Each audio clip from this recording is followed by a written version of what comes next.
Uncle একটু দাঁড়ান, যাচ্ছেন কোথায়? আমরা মানে রোজা হয়েছি দুইজন, ঠিক আছে? তা আমাদের টাকা হারাই গেছে, এখন আর কি আমরা একটু এই পাশে যাবো, তা গাড়িতে তেল নেই, এই পর্যন্তই শেষ। আমাদের একটু ফ্রিতে বাজারে নিয়ে যাওয়া যাবে? টাকা নেই বলে, 1 টাকাও নেই কাছে, দেবো না? তো হবে এইভাবে? আচ্ছা দাঁড়ান একটু। আঙ্কেলের আমি বললাম যে আমাদের কাছে টাকা নেই, গাড়িতে তেল ফুরিয়ে গেছে, তাই একটু ওই সাইডে আমাদের ফ্রিতে নিয়ে যায় কিনা।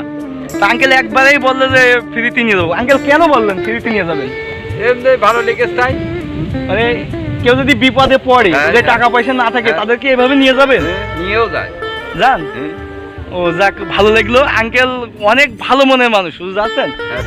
যাক, আঙ্কেলের আল্লাহ যেন দোয়া যা আছে সব কবুল করে নিক, কোনো বিপদ আবার থাকলে ইয়ে করে দিক। আর আপনারা সবাই দোয়া করবেন, আমার যারা ফলোয়ার্স আছেন সবাই দোয়া করবেন। তো ভালো থাকবেন আঙ্কেল, ডিস্টার্ব করলাম, যান তাহলে। যাবে না? না আমরা যাবো না, আমাদের টাকা আছে, সব কিছুই আছে।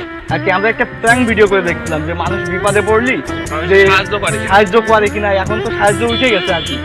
তো আমি করি, আমার গরিব মানুষ হিসেবে যেটুকু পারি সেটুকু করি।